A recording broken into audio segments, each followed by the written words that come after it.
Badass of the Week is produced by High Five Content. Spartacus walks into the arena. He's up against Crixus, another formidable gladiator. The two draw their weapons. They circle one another. In another lifetime, they'd be friends. But here, it's kill or be killed. Spartacus moves in with his curved sword. Crixus readies his spear. Spartacus feints to the left. Through his helmet, he locks eyes with Crixus. And with that steely gaze, Spartacus and his opponent rush for the exit. Together, they overpower the guards and make their way to the kitchen. 6 other strong, angry, yelling gladiators join them, picking up spits and carving knives and meat cleavers. And as Spartacus and his fellow ex-gladiators escape across the Italian countryside, they pick up over 100,000 other people willing to join them in their fight against Rome and for freedom.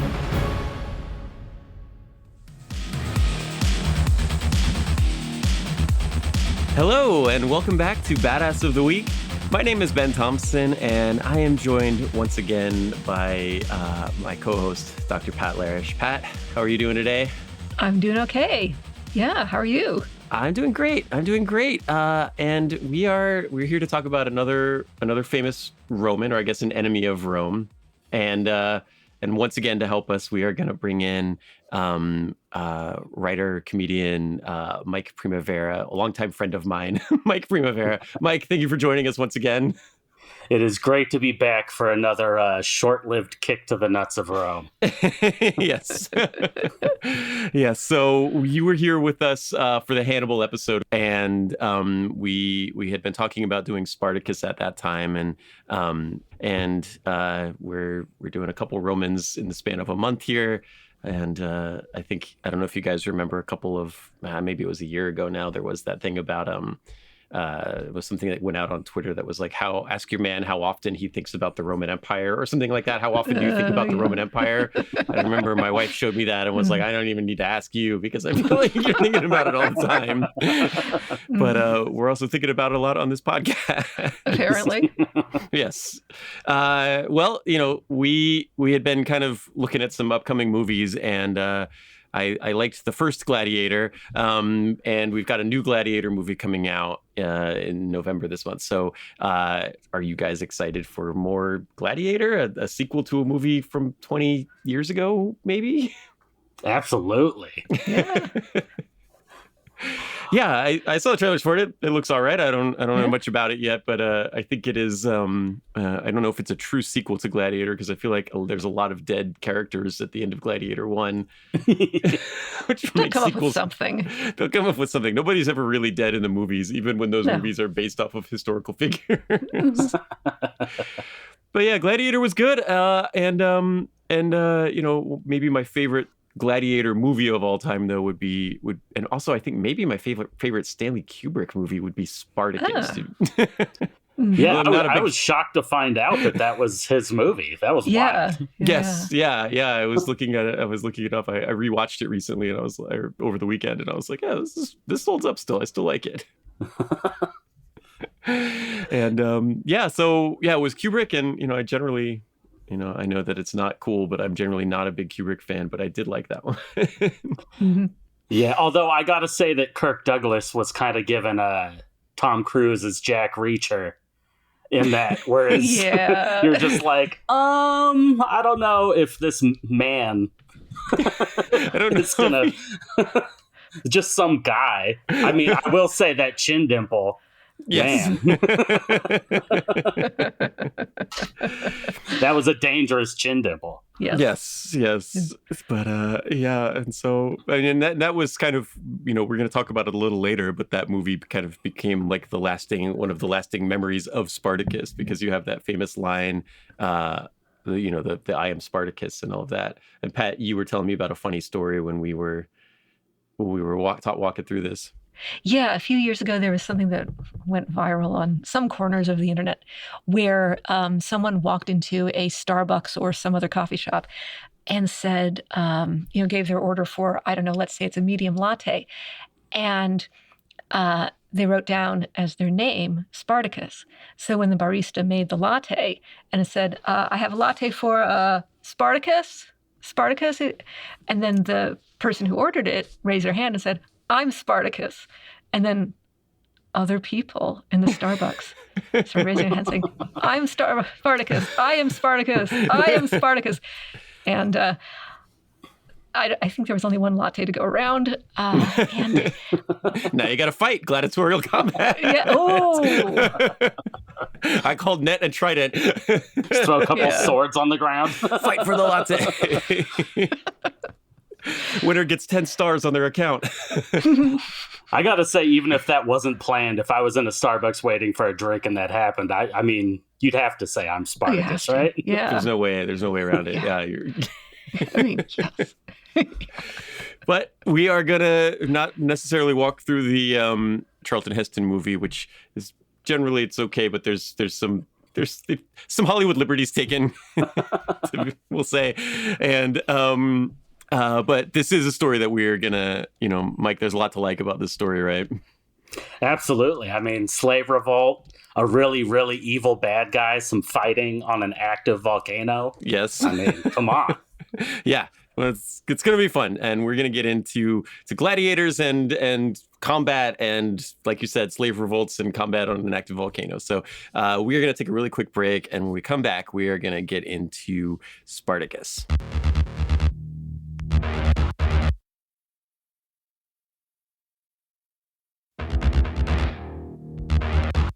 All right, welcome back to Badass of the Week. I am here with my co-host, Dr. Pat Larish, and special guest, Mike Primavera. So there's a new Gladiator movie coming out, and, when we think about gladiators, it's generally the time period that this movie is set in. So the first Gladiator movie is set in the year 180 AD or CE, I should say. And this is the time of the Colosseum, the big, everything that you've seen in the trailer for the new movie. And gladiators at this time, there was a lot of glory to be had. You could be famous. You could be like this great hero and basically like a sports hero, it's kind of the best movie star sports hero. But, also wasn't an easy job because, when you weren't being famous, you had to like sword fight lions and stuff. Yes. It was not necessarily an easy job. Sometimes they would flood the Colosseum and you had to have like a sea battle in there. I read about some stuff like that. That does not seem like it would be a very fun experience to participate in. It's not like, man. Yeah. This is not like reenacting either. You're not getting out there and like reenacting great battles from history. You like, sometimes you live in a cage and then you're an enslaved person that lives in a cage. And every once in a while they let you out to like kill other enslaved people who you live with. Right. Mm-hmm. And, that probably wasn't a very fun lifestyle, although it does appear glamorous when you go out there, when you see the shots of the screaming fans throwing roses and stuff into the Colosseum and all of that. But this was a pretty bleak time period. But the time period of Spartacus, and it's easy to kind of put Spartacus in the Colosseum because that's the obvious thing when we think about gladiators. But Spartacus predates the Colosseum. The Colosseum's built in around 80 CE. Mm-hmm. And wasn't it Vespasian, Pat?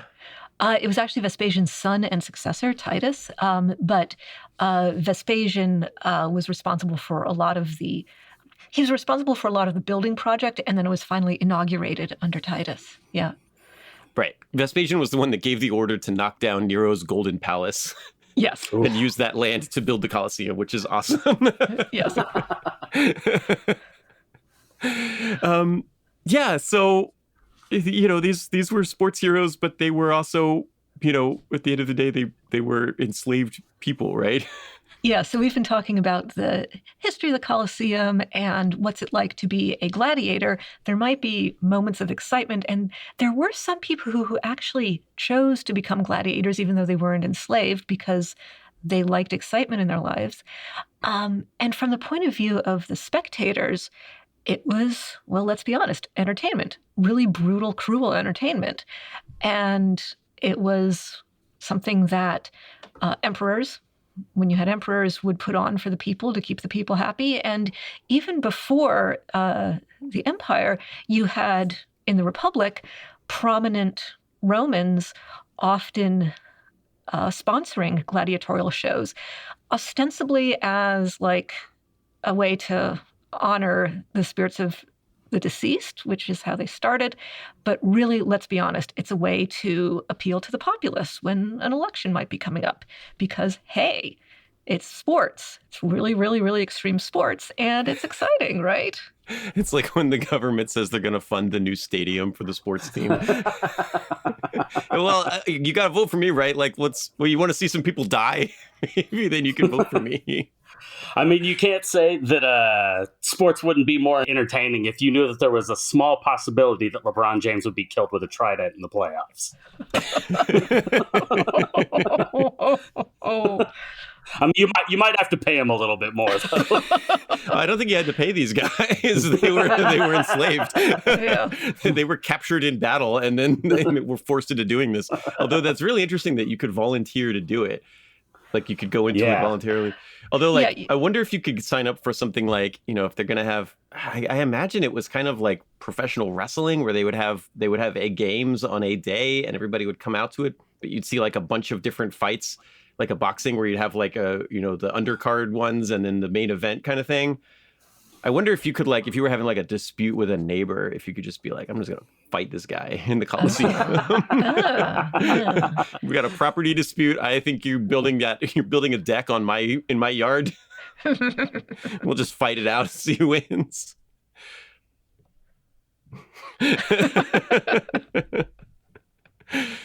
And they would do it they would have like festivals, they would commemorate, people dying. When certain emperors would die, they would have a games to like commemorate the death of the emperor. Isn't that right, Pat? Yeah. Yeah. I mean, even in the Aeneid, Rome's great national epic in Book 5, if you're keeping track, the Trojan refugees who eventually go on to found Rome pause to honor one of their members who has died by having contests, by having athletic contests. Now, they were not gladiatorial contests, but the idea of having some sort of contest, some sort of what we would call sports to honor the dead is there. And we think that this combination of having sports events to honor the dead paired specifically with someone dying in the course of it as part of the combat may actually go back to funerary rituals of the Etruscans, the civilization that lived in the area at the time that Rome was founded. And it might be an offering to the spirits of the deceased. It's like kind of like human sacrifice, sort of. And I mean, Ben, we were just talking about the Mayan ball game a few episodes ago. Mm-hmm, mm-hmm. Yeah. And then in some cases, like later on, I feel like the Colosseum was just literally sacrificed. This is the like throwing the Christians to the lions kind of things, right? Like that was just a thing that happened. Yeah, right? Yeah. And the religious aspect kind of fades into the background. And, by the time you get to, say, the Emperor Nero, that he was actually before the Colosseum, or later emperors, say Commodus in the time of the Gladiator movies, then really, it's all about spectacle. It's all about watching something exciting. It's not really about sacrificing to the ancestors. Yeah, and you didn't always die. Like the loser wasn't always killed, because sometimes you would just, especially if you were like really famous, maybe you would they'd let you live and you'd come back for the next one, but you'd still be like pretty grievously wounded, I imagine. Like if the trident through the knee didn't like put you down like outright, you weren't gonna be fighting again for a little while. Yeah. But yeah, so that's kind of the idea here of gladiators and gladiatoring. And Spartacus is probably the most famous gladiator. I couldn't really name another one. Although in the time period where they lived, they were pretty famous people. When we were like going through celebrities in their day, yeah. Yeah. And when you were showing me, Pat, when we were looking through some of the stuff for this episode, you had found it was like a piece of glass or a piece of pottery that had a picture of a gladiator on the side of it. Like a souvenir cup or something. Yeah, like when you go to a Mariners game and you get a Mariners cup, you know, this was like, you could go and get like the picture of your favorite gladiator on a glass and like bring it home with you. Which is just wild, you know, to have something like that on your shelf and be like, this was the time I took the kids and we watched 3 guys get killed, right? Must have been hard to have a favorite gladiator, too. It's like by the time you're like, oh, this guy's pretty good, you're like, ah, man, a rhinoceros killed him. He was much better before he lost the arm. Okay, so, you know, that's the life of a gladiator, and that's the kind of the life that Spartacus finds himself in, although the earlier details of his life are a little bit tricky. So, Pat, we have some sources on Spartacus, and they're generally reliable. Ish, you know. As much as ancient sources can be. Well, it's tricky because none of the sources were really contemporaneous. No one was an eyewitness, so they're reporting stuff that they got from other sources, and all of the historians that are writing give us really the point of view of the free and the elite Romans, and we don't really have any primary sources from the point of view of the enslaved, which would be really interesting because you know, when the sources that we do have talk about, like, say, the motivation for having the slave revolt, you kind of wonder, is it a bit of a spin? Yeah, that's always one of the tricky bits, right? Of, you know, we don't really have a good firsthand source on what happened here. And like you said, the people are writing later. And you had an interesting point that everybody that writes about Spartacus was writing in Greek. Or at least most of them. Yeah, maybe not everyone. A lot of the people who are writing about Spartacus wrote in Greek. But, I mean, that's not totally weird because... Yeah, it's not weird. I mean, we have a lot of... It's an interesting thing. Well, okay, I should say of the sources that we have that survive more or less intact, because Sallust did write about him, but we only have fragments of that. Some of it's an accident of history. Some of it is also, okay, what are the Greek historians, you know, historians of Rome writing in Greek? What are they interested in? Yeah. But what are the 2 main sources here that we're going to be looking at? Plutarch, in his biography of Crassus, he wrote several little biographies of famous Romans and some famous Greeks, and also the historian Appian in volume 1 of his Civil Wars. Cool. Because the slave war with Spartacus, it is Romans fighting Romans. I mean, the slaves didn't have Roman citizenship, but, you know, it's happening during a century when you have a lot of civil wars of one sort or another going on. So what is the time period for Spartacus? Well, for the rebellion itself, for the slave war itself, the years 73 through 71 BCE. And so he's born around like 100 BCE, right? So something like that. Late 20s, around 30 when the war starts. Yeah. So why don't you walk us through his background? He was born in Thrace. He is ethnically Thracian, and this is in the Balkans. It's north of Greece. Maybe like, Croatia, maybe some Bulgaria. You know, Thrace had a reputation among Greeks and Romans for being kind of a rough place. And, okay, that's a stereotype. On the other hand, the reputation of Spartacus does nothing to deny this because he was a pretty tough guy. And I haven't seen all of the movie and TV versions of Spartacus out there, but I did watch the Stanley Kubrick one recently, and he does have a wife in the Stanley Kubrick version, but in the actual ancient sources, his wife has a very different story. He was actually married to her before he got enslaved, and she was allegedly a prophetess who would go into divinely inspired frenzies. And she actually predicted, I think she saw an omen of a snake and predicted that it would actually bring ruin to Spartacus. So, okay, that's okay. I guess it's good to be prepared for the worst. Usually when we have the badasses, there was some she would have seen the vision of the snake when Spartacus was born, and it would be some omen that he would go on to fight Rome or whatever, but yeah, well, it's bad news when your wife is like, yeah. Look, I just read the runes and it's not good. Yeah. Honey, I see the snake again. Don't tell me that. Just wait until after the battle. Tell me what the omens were. On the other hand, if you're important enough to get a snake omen, it means that you might do important things before you get defeated. So there's some small consolation in that, I suppose. Yeah. So he is sold into slavery. This is things that happened all too frequently in the ancient world. Yeah, the story I had heard was that he had been an auxiliary in the Roman army, and that he had, been called in along, like Rome was fighting, I want to say the Germans or somebody, and he had been part of this like Thracian auxiliary unit that was part of the battle, and the battle had gone badly, and he escaped with his life and subsequently was called a deserter for leaving the army while the army was being destroyed. And then that's when they kind of showed up at his house and grabbed him and grabbed his wife and brought them all off to be slaves. Yeah.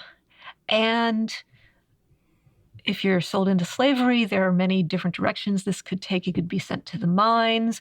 If you had, if you were literate, you could maybe be put towards secretarial work.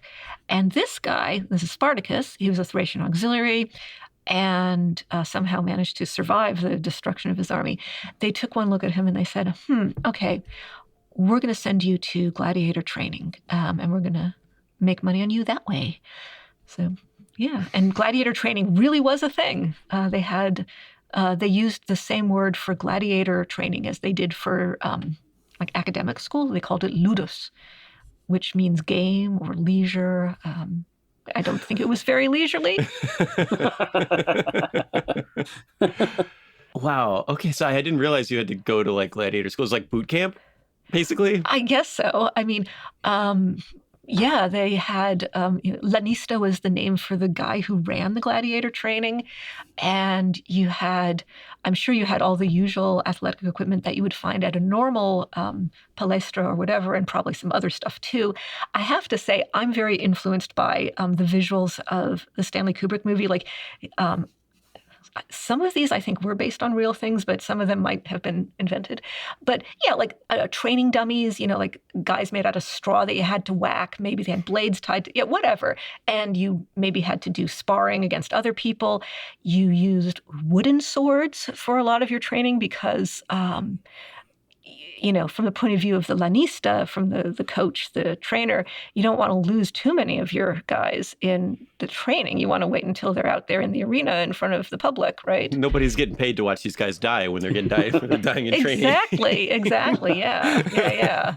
And so then he becomes a gladiator, and they put him into gladiator school. He's a good warrior. He's a fighter. He's a big, strong dude, and he goes into being a gladiator. We're not sure what style of gladiator he was because there's a bunch of different... There were styles, Yeah, there were different styles. So like different... You didn't like jump around to all of the different... I always assume he's a Thracian. The Thracian has that helmet that's like got it's got a closed helmet with all the little holes in it and the big crest. Yeah. So one of the styles of gladiator was specifically called the Thracian. Yeah. So you wore like very little armor, no chest armor, but you had an arm piece, you had a little shield, and then you had a sword called a falx, which was kind of like a curved sword, like a bent sword at a bent angle, but the bullet cutting edge was on the inside, kind of like a kukri knife, or it was kind of modeled on the Dacian falx, which is kind of cool. And so different guys swoop it this way as opposed to that way. Yeah. You kind of bring it down like a hammer, and it's one of those things the Gurkhas tell you that there's no way to defend it if you know how to attack with it. But I don't know if that's true. So yeah, I always picture him fighting in that style, but we don't know for sure. I gotta say, I'd be a net guy. Yeah. The net trident guy. Mm-hmm. I feel like it's the most pro wrestling. Like, I should go out there dressed as the Gordon's fisherman, like in a big yellow slicker.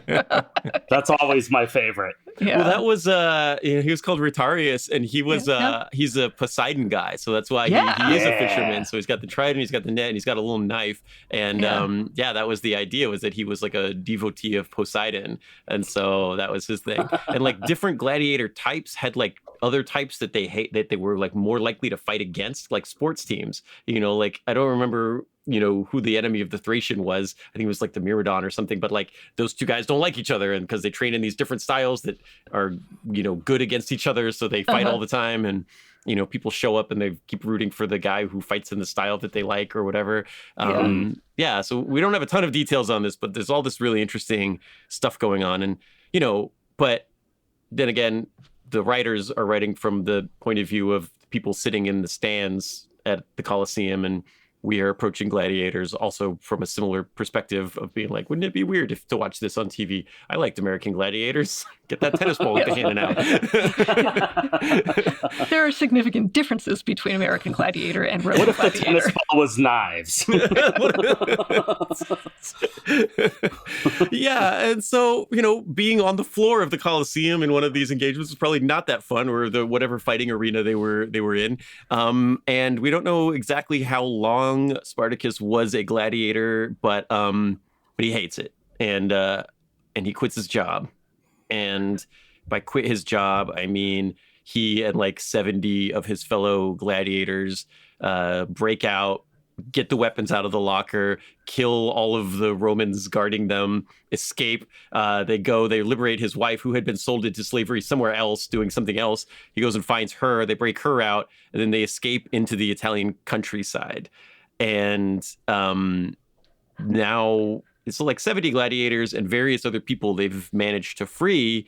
They get out there into the the mountains of Rome, or the hills of Rome, and he starts going around. We get in kind of like a William Wallace vibe a little bit here, where he starts going around attacking little forts and things, because the Romans are going to come after him. He's got this little group of guys, basically a bandit crew at this point. Rome has some patrols out looking for them. He's attacking some forts. He's defeating them, and then suddenly this wild thing happens where the culture in Rome at this point, because they have been expanding all around the Mediterranean, the Roman Republic at this time, they've been expanding all over the place. They've gone into Gaul, they've gone into Thrace, they've gone into Greece, and they've gone into Carthage, North Africa. They are defeating people and enslaving them and bringing them back to Italy to work as slaves for basically the rest of their lives. And when word gets out that the most badass slaves in Rome have escaped and are creating this little commune in the hills up here, suddenly everybody's like, well, maybe I could quit my job that I hate also. Yes. My job that I didn't even actually sign up for in the first place. Exactly. Yeah. And I'm not getting paid for it. So other people start escaping, and they're like, well, here's one place I could go, because if you were a house servant in outside of Rome, you didn't really have a lot of options. If you escaped, you could run for days and weeks and you would still be in the Roman Republic, and there's no easy way to escape. So here was like, hey, we're doing this little commune thing here, and people start flocking to Spartacus and his gladiators, and you get peasants, outlaws, other gladiators, slaves from all across Italy and Gaul begin coming to find him, and his 70 guys suddenly becomes possibly as big as 120,000 people, like a city of people that come to him. And now he's like he was just a warrior. He was just a gladiator who didn't want to fight lions anymore. And suddenly he becomes a guy who's in charge of a revolution that he never really signed up to lead, but now he's doing it. Okay, so he's not only got combat skills, but also leadership skills. Yeah, people flock to him, right? He, he leads the breakout, and then people start to follow him, and he ends up kind of organizing them. And, eventually with this big group of people starts to get together, and the Romans decide, well, we got to do something with this. So the one of the praetors of Rome, who's a pretty senior government guy, he gets together an army to march out and fight Spartacus and this group. And you've got the 70 gladiators, but a lot of these 120,000 people, a lot of them are non-combatants, probably. Yeah. They're just people who are trying to escape their day-to-day life. They're not. Yeah, and some of them might have some sort of fighting ability or physical skill that they can muster for this, and some of them might not at all.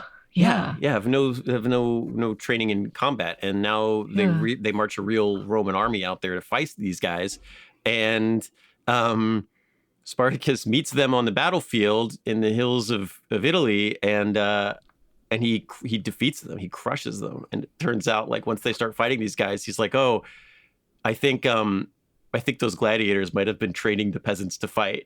You're talking about those straw dummies, and I'm picturing like Dragonheart. Did you guys ever see that movie? Where he's or even Army of Darkness, where he's training all the guys to do the spear moves. Yeah. The Romans show up, and suddenly Spartacus says, I've made an army, and now I'm in charge of a revolution who defeated a Roman army on Italian soil. Now what are you going to do? This is where we need our training montage. Yes, I think there's definitely a training montage involved in the story when they do Spartacus 2 in a couple of years. We'll get the full training montage to an Ariana Grande song or something. Okay, so I think this is probably a good point for us to take a break because we have gone from, being in this gladiator games where you're chained to an elephant and you have to fight it with a stick. And now he is broken free. And suddenly it turned out that everybody was ready to tell Rome to get lost. And we have a big group of angry people. And this is what we are going to call the Third Servile War, as in like a full uprising of the servants and slaves of Rome against the government. And we find Spartacus in the lead of that. We'll take a real quick break, and when we get back, we'll talk about that war.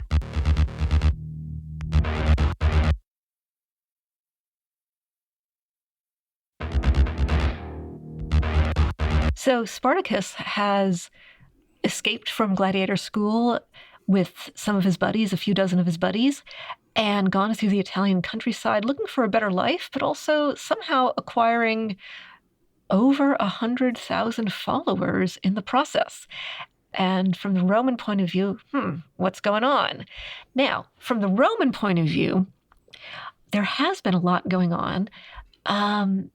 There actually has been precedent for slave uprising, rebellion, revolution, whatever you want to call it. So, right, because this is the third war. Although I know very little about the first two.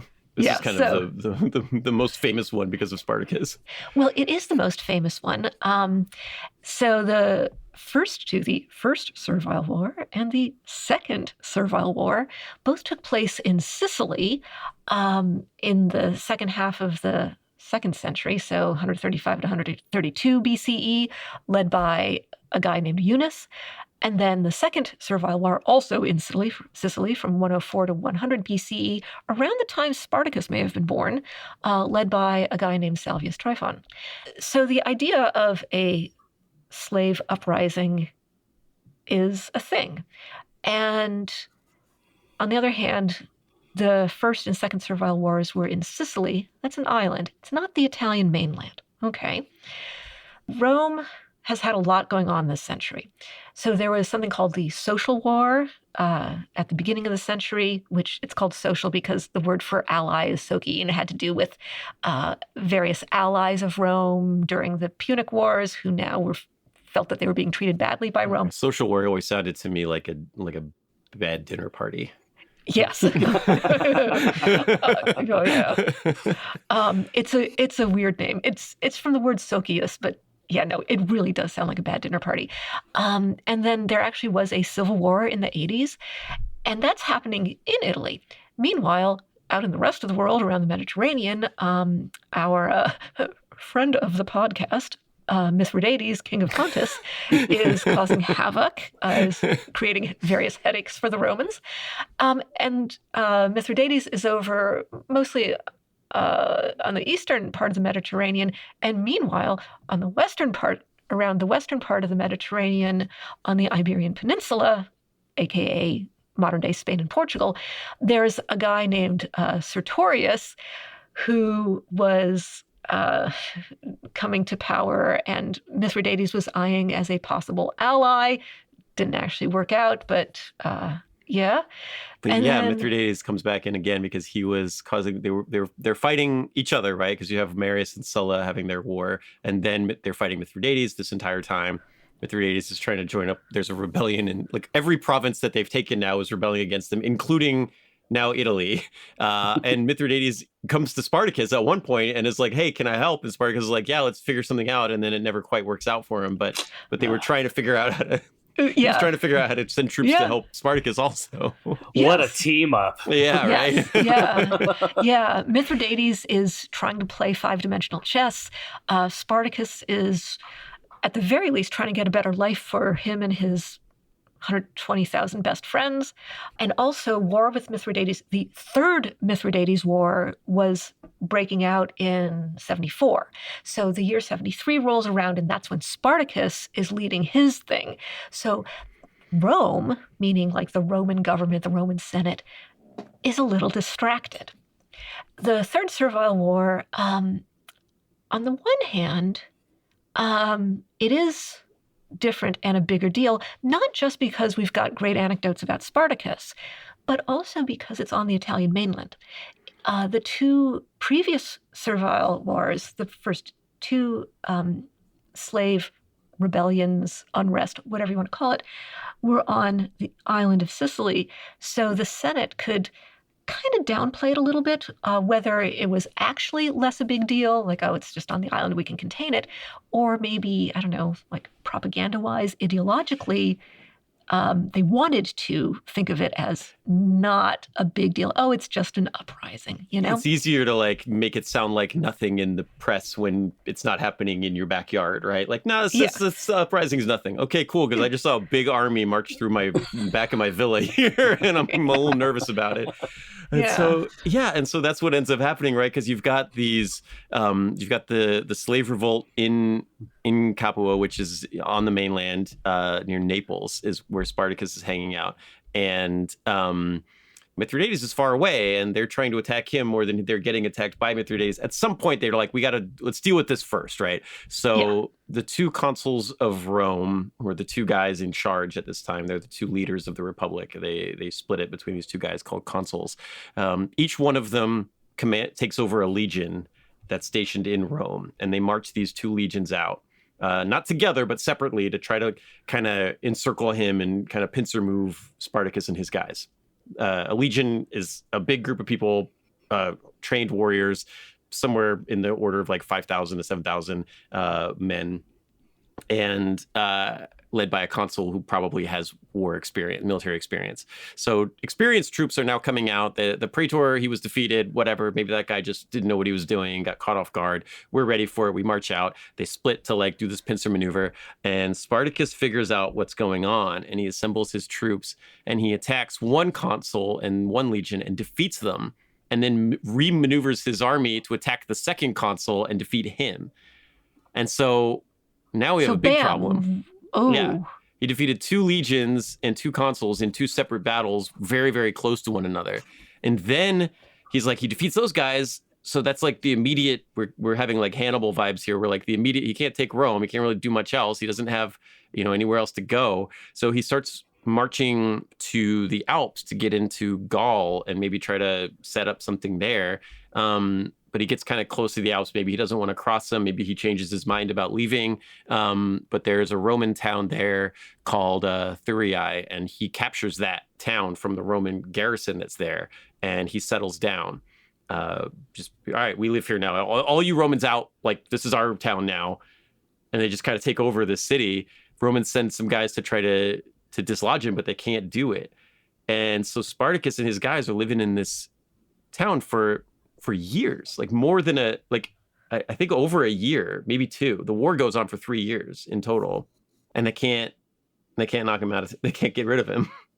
I mean, and this has to be a big deal, right? They've taken over a city, and Rome can't get them out of there, and that's kind of a bad look for the Roman Senate. It's kind of embarrassing, now. Kind of embarrassing. So they got to do something, and the Republic has to strike back. And okay, so who do they send? Can we just linger for a moment on that phrase? The Republic strikes back. The Republic strikes back, yes. Okay, so they sent a guy named Marcus Licinius Crassus, and he is, Mike, you mentioned in the opening, he's a good villain for Spartacus. He's a real stinker, this guy.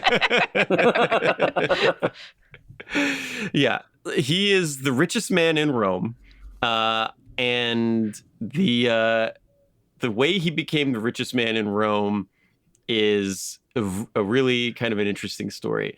And Pat, you did a lot of research on it. The story I heard, the version of the story I heard, was that Crassus had inherited a bunch of money. He kind of like was just born rich. And then he bought the fire department in Rome. And if you gave him money, he would send the fire department to put your house out if it was on fire. And if you didn't kick him some kickbacks, he would just let it burn. And that's how he became the richest man in Rome. So, yeah, I wouldn't say that he, quote, bought the fire department, but that he had enough money to buy several hundred slaves that he put to work as a fire department. So he didn't buy like the a non-volunteer fire department. Yeah. When there's a fire, I want you guys to just go lay on top of it and put the fire out, okay? But yeah, he did, I think as Plutarch puts it, he was very aware of the high frequency of fires in the city or something like that. Mm-hmm. And he would definitely, if your house happened to be on fire, which actually really could have happened by accident. But if your house was on fire, he would send guys and they would just kind of stand there and stare at you until you were willing to sell your house to them. It wasn't just that you had to pay the fire department to put, and this is not an official fire department, this is worse. He created a fake fire department out of his own slaves. Then when the fire would start, he would send it to houses that were literally on fire and be like, I'll only put this out if you sell me your house. Yeah. Gee, I wonder how those fires started. Okay, I'm sure some of them were by accident, okay? I think we should be fair. At least some of them were by accident. But yeah. And then they'd put the fire out, and then he'd have a new house? He would have a new house. And he also had an opportunity to sell the house, which once it was no longer on fire was worth more. So he'd sell it back to the original owner.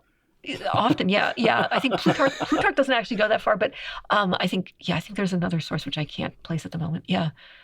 Wow. So yeah, there's this guy. Yeah, this guy. This is Crassus. Yeah, Crassus is a bad dude. So what you're saying, he's just kind of a jerk.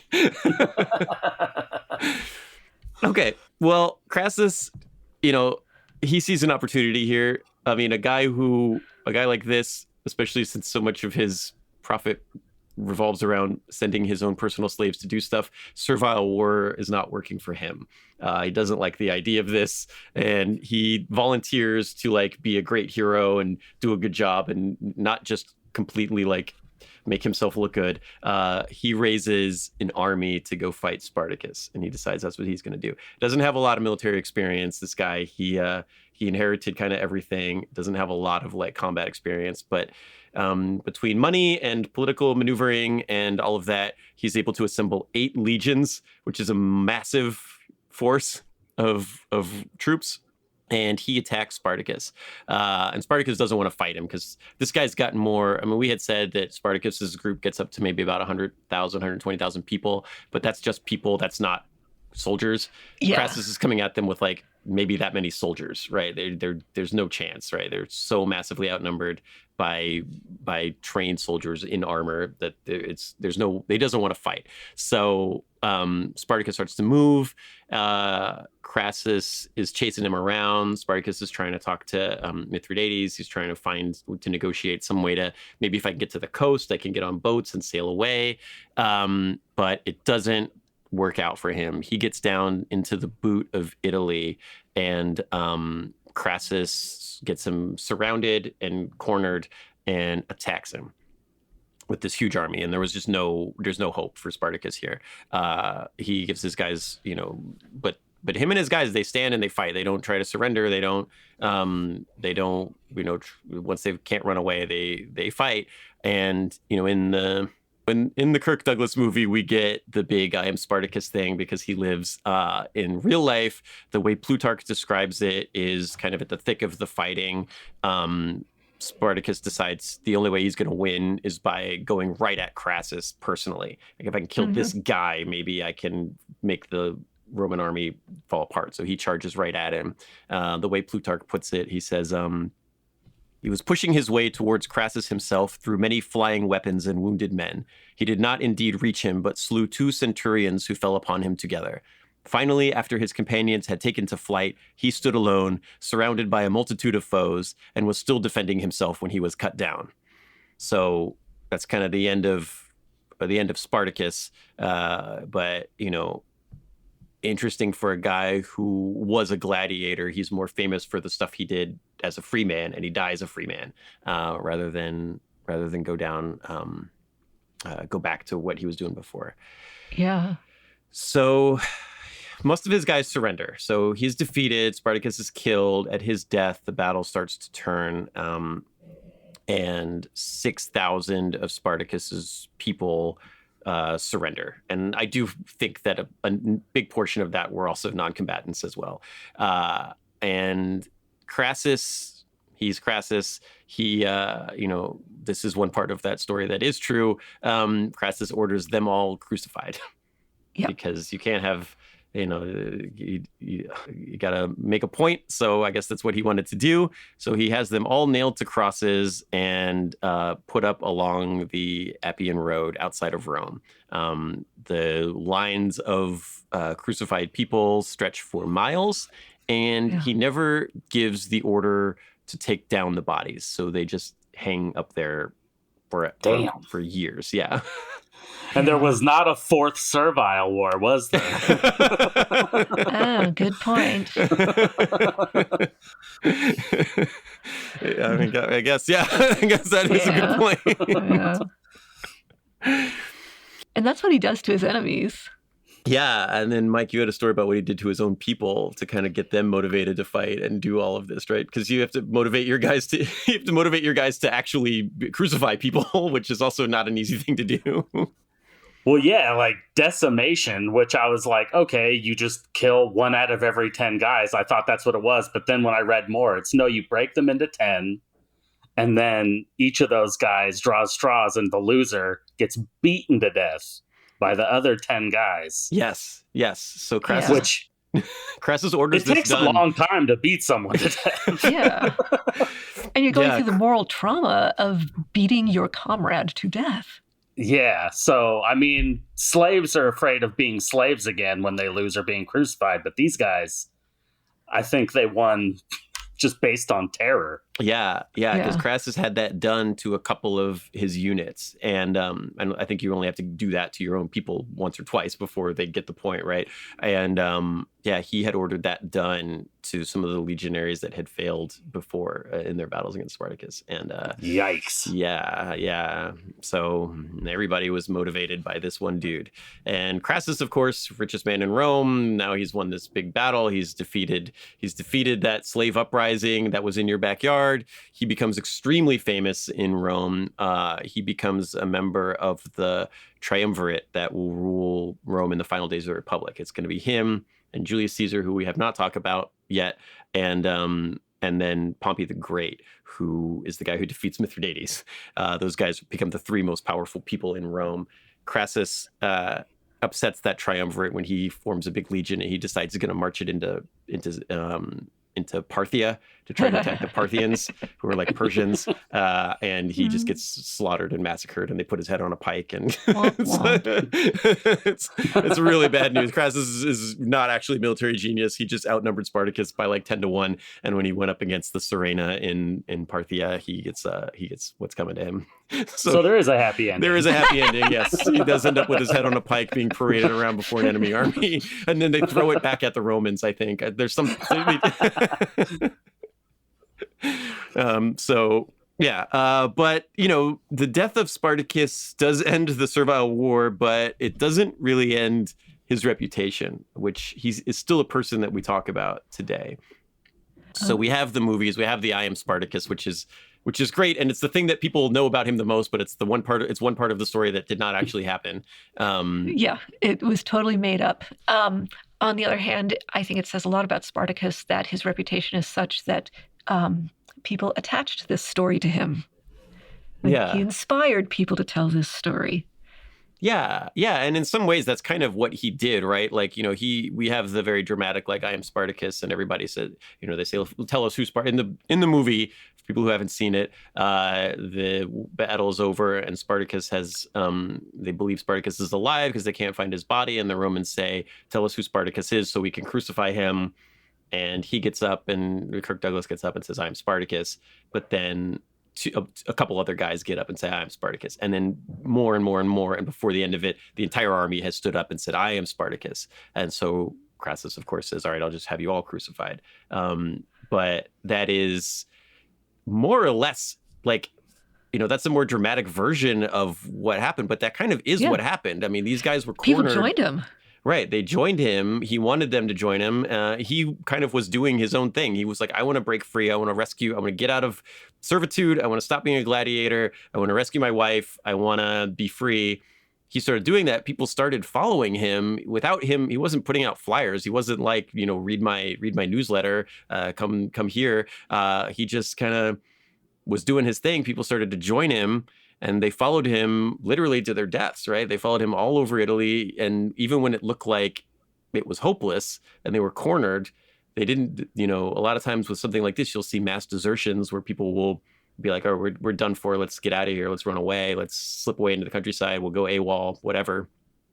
But you don't see a lot of that. He had enough people left over at the end to stand and fight with him. And they all died with him like they did in the movie. But that is kind of the story of this guy.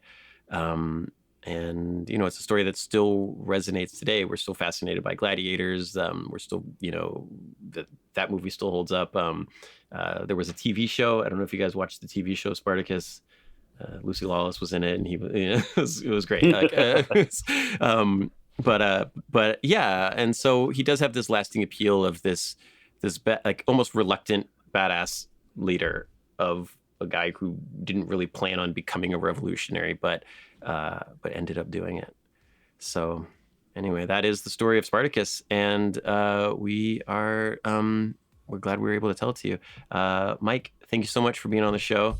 It's awesome to have you on here, and it's although your facial hair is significantly different from the last time, I'm noticing.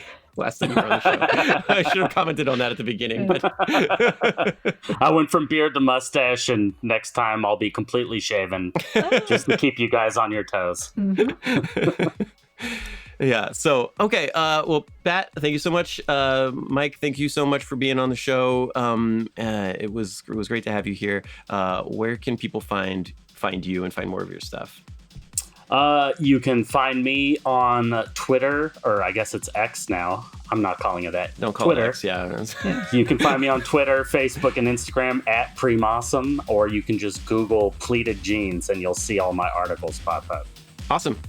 All right. Great. Well, thank you guys so much for joining us. We were really happy to tell you the story of Spartacus, and stay tuned for next week. We'll get back to you with another badass. Stay badass. Badass of the Week is produced by High Five Content. Executive producers are me, Ben Thompson, Dr. Patricia Larish, and Andrew Jacobs. Writing is by me and Pat. Story editing by Ian Jacobs. Mixing and music and sound design by Jude Brewer. Special thanks to Noel Brown at iHeartRadio. Badass of the Week is based on my website, badassoftheweek.com, where you can read all sorts of stories about other badasses. If you want to reach out with questions or ideas, you can email us at badasspodcast@badassoftheweek.com. If you like this podcast, please subscribe, follow, listen, and tell your friends and tell your enemies. And please leave us a rating. We'll be back next week with another one.